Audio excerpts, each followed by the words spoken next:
Well, hello, investors and traders. I'm L.A. Little, and this is your daily NeoTA wrap, where we take a look at these markets, and we do it from a neoclassical perspective. Each time, we're asking ourselves just the one question, and that is, what happened today? What does it tell us about the coming ones? I do this show 4 times a week, every Monday through Thursday. It's broadcast at or before 10 o'clock Eastern Time, archived on YouTube. It's under the channel, L.A. Little. As far as what happened today, man, it was a sell-off. You know, if you tune in last night, the setup was there. Germany, France together, both should have bounced. They didn't bounce. And in fact, we got a significant sell-off. And if you study the neoclassical, what it says is when the market doesn't do what it's supposed to do, then you need to really pay attention. You need to get safer. You need to get back in sync, because something larger than what you were looking at probably has intervened and taken over. And in this case, we definitely had some intervention. Let's look at the numbers here. Down 3% on the NDX, 3% on the NASDAQ composite, almost 2.5% on the S&P, and the same on the Dow. And looks like I don't have my IWM Russell up here. So the Russell was down as much. It was down almost 3%, 2.8, I believe. Shanghai, that was the story last night. Shanghai was down a good percentage, 7% in 29 minutes. We'll look at that chart to start with. That led a rout around the world. 1 3/4 in the CACs, 2 1/4 on the DAX. Gold pops again. I think that's 6 days now in a row. Remember, we had those multiple swing point breakouts. We said it should extend. That is extending. Oil extending the other way to the downside. The dollar got whacked down 1% as there was a lot of trades went south on those currency trades. And let's see what else. Silver up and Hong Kong down. Emerging markets testing the August lows. We've got Hong Kong testing them. We've got, some pretty good damage all around the world. I want to start with the Shanghai. If we look at Shanghai, no volume last night, as because they had circuit breakers come in, shut them down in 29 minutes, and they never reopened. What I want you to notice, and it's not quite done here on the Shanghai, but if you look on most of these markets tonight, what you're going to see is most of these ABCD structures have already been completed. Shanghai has farther to go.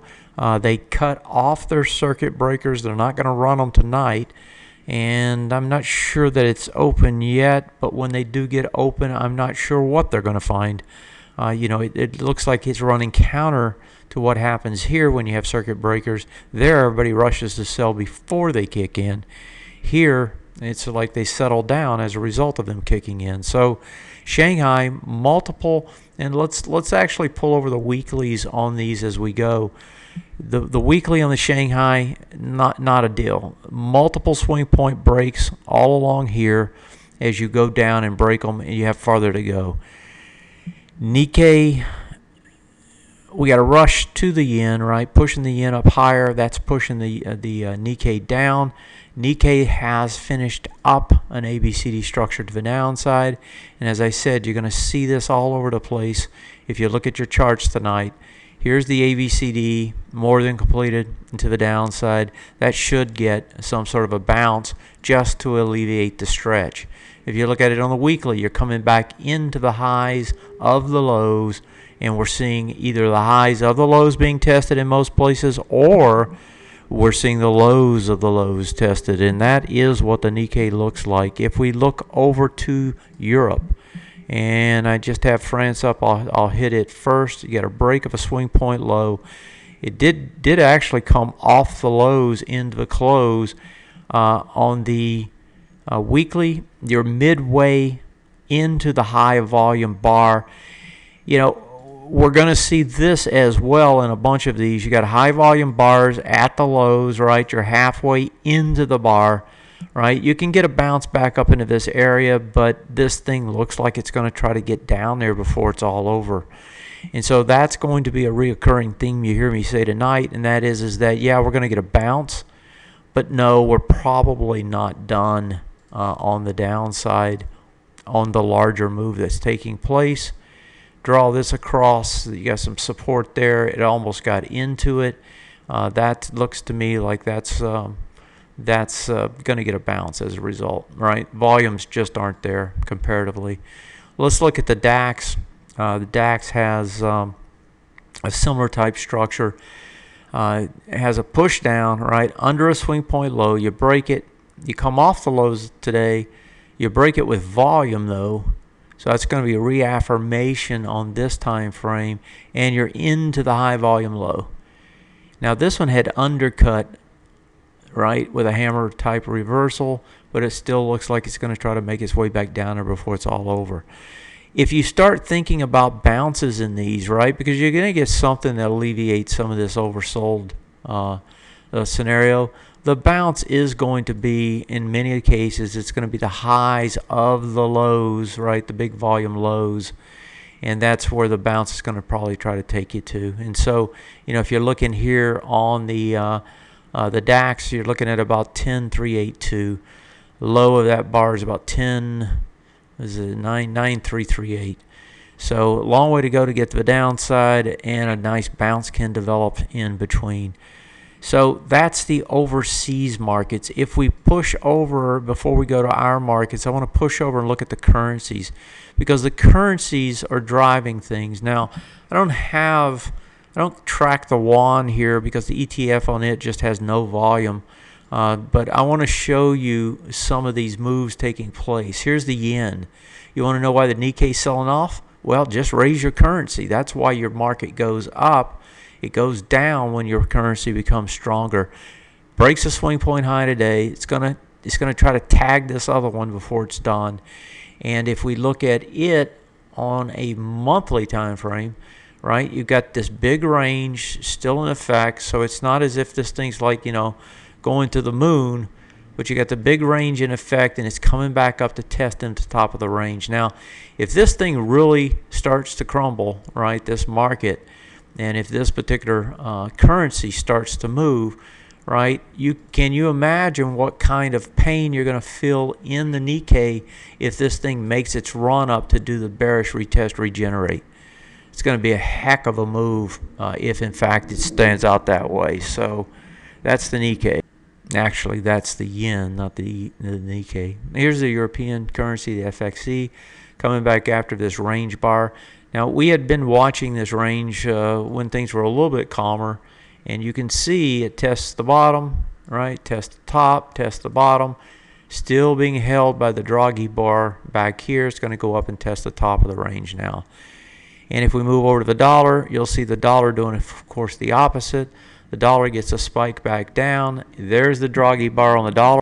And that Draghi bar, of course, just like we saw it on the FXE, is pretty much the tops and bottoms of the ranges. So same thing, still trading a range there. So those currencies just whipping around inside, but the yuan is the one that's moving things as the Chinese decide to let it float lower again, right? They want to pump up their domestic economy, create demand in the production side of the house by making their currency cheaper. Now, if you go looking for things that would tell you that we have a crisis, right, like junk bonds, or if I even look at the high quality bonds, or if I go and look at a different high yield bond like the HYG, I don't see crisis in any of those. If I go look at the bonds, the treasury bonds, right, the 20-year bonds, that doesn't look like a crisis to me, right? So anywhere I look, I don't see crisis type action except for in the commodities, right? If I see, if we go here, I'll just use the USO because it's handy. You got a push down, you got a further extension to the downside today. If we go over and look at the crisis gold, right? Gold had that multiple swing point breakout, extension, and if we pull it to the weekly, it's up here testing now, finally, the top of the bearish breakdown bar, or the bearish retest regenerate bars, 106.65, trades into it today, 106.24. I expect it's probably going to try to test that top, right? Do the full retest regen on that. And at that point, potentially maybe even get a little bit over it, right?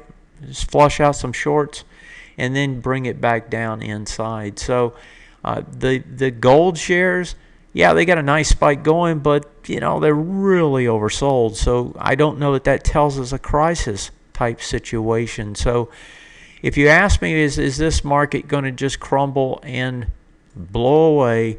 I think the answer is not. So let's move over to our indexes and take a look at those. Let's start with the S&P 500, down 2 3/4% today. Let's take it from up here. So we had 2, 3, 4, 5, 6 bars now, 6 days down. We started on the 29th. We had a high of 2081. Today we close at 1943. So we drop 140 points in 6 days. That's what is that, folks? That's like I don't know, 6%, 6.5%. Pretty good move to the downside, right? Going back to looking at projections, what do we have? We have the ABCD structure here, right? The bounce up. And this actually isn't even a clean ABCD because it didn't even set up right in my books. So there's more to go on the downside on this particular stretch. Where can it stretch to on a bounce? Well, if we move to the weekly, there we're going to see the ABCD structure that looks a little bit more reasonable, and it goes from here to there, back up to here, and it's more than complete, right? So you've already got the big move down. What else has it done? Well, it's deep into the August lows bar where the high volume sits at the lows, still hasn't been tested. Where can it bounce to? Well, it can bounce back to this area, so just shy of 2,000. That's the high of this lows bar, 1993.5. So now that you've broken it, the bounce up, where should the short sellers come in if they're going to? And what we're going to be wanting to look at is clues on the way back that tell us that this is really going to melt farther or not. That clue's probably going to be right into this area. As a matter of fact, if we draw it again, I suspect you could say it's going to be, let me get it drawn in here. It's going to be that zone. And that price point is about 1986 up to about 1993.5. That was where it can bounce to. We close at 1943. So in other words, you could bounce 50 points and it'd be nothing more than a bounce at this particular point in time. So that's the S&P 500. Look at the NDX. Now this has been the strongest of the strong. This one also down about 8 or 9% at this point off the top. ABCD structure more than done into the big bar, high volume low. 43.40 is the number there. You close it at 43.05, so you're 35 into it. So about 1%. That wouldn't be much of a bounce actually. So this one probably could bounce higher on a bounce. Let's look at the broader NASDAQ though. Here we've got an ABCD structure. Now this one actually has the structure showing up on the charts, and it's not done either. So we could get some farther extension in the morning to the downside, in my opinion. May even potentially gap it down depending on what happens overseas tonight into the big bar, deeper into the big bar like the S&P 500. And that says that, hey, game on for the lows at this point. So if I look at any of these, right, they all look the same. What's different between now and August? Well, the Russell. The Russell breaks, and it breaks hard. It breaks on that weekly. Now, if you've been watching me, I've been talking about this bar. This was the key bar. And boy, when it gave way, and it gave way in a big way, right? As this thing just blew past the swing point low on the weekly time frame. If you pull it up and you look at the monthly time frame, right, the monthly time frame is going after the swing point low from October 2014. That's 1040. You're sitting at 1064. You're 24 points away. So you're roughly 2% above those highs. That's got a high volume low, folks, and it's going to try to drag this thing down. Now on a monthly basis, if you start drawing ABCD structures on the weakest index, right, it calls for a break of that level. And so if we look at the Russell and we ask ourselves what's different, right? This is the third time, not on the Russell, but on the general indexes, that we've had big moves down. We had it back here in October of 2014. That was the first one. You had it here again in August, and now you're having it one more time here in January. So if I'm asking myself what's different, that's the major difference we see. Folks, you don't change the monthly trends unless something more significant is probably taking place. This would be the first major to do it if it does it. It's got to do it on a monthly basis. Of course, we're only a week into the month, so a lot can happen between now and then. But this definitely does not bode well going forward. Okay, let's move over. One last thing here. I want to show you, and actually it'd probably be easier to show it here.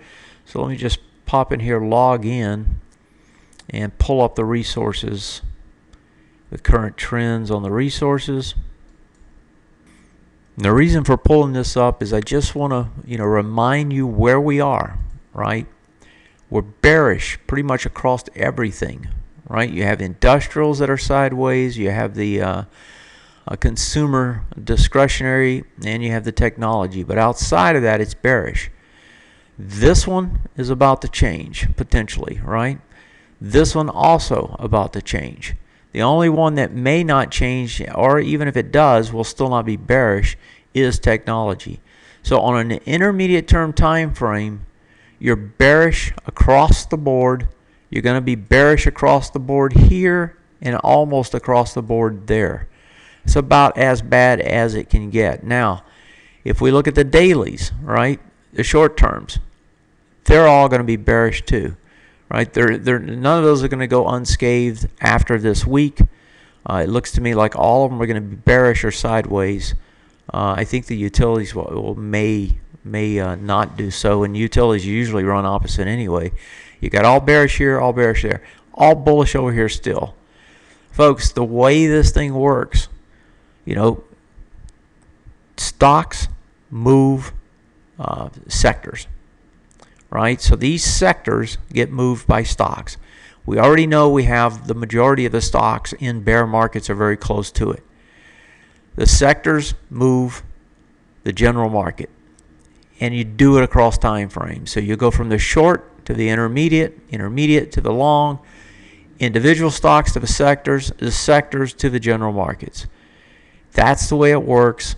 That's why this is still holding up, and that's why these are still holding up.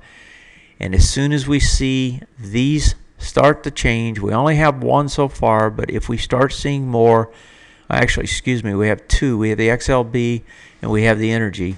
And actually, if you want to count the transports have done it too. I just don't have them on this board. So you're starting to see enough damage taking place here that is probably going to start affecting these. And as we just looked at, the Russell may be the one that gets affected. In between here and there, you got to expect a bounce. It can come at any point, and it can be fairly large in size. But at this point, it's probably going to be just a bounce, or at least we have to assume that, given that the market did not do what it should do. And when it doesn't do that, you have to back up, look at it longer term, and try to get back in sync with what it's doing. And so my take is that large consolidation that had taken place, or that large range that had taken place, when we look at the S&P and we pull it over here, and I'll just put it on a monthly, this whole range that's been playing out here is more and more starting to look like it really is, rolling over, right? And this whole range up here is looking like it's really going to try to break to the downside before it's over. And if so, you can kiss that big, long bull market dead, finally. That's it for tonight, folks. I'm going to leave it at that. Expect the bounce probably tomorrow. You'll probably get a down open, or you'll get a down somewhere early in the morning and probably bounce out of there. Well, see you next time. Take care. Protect yourself, and I'll see you then. Good night.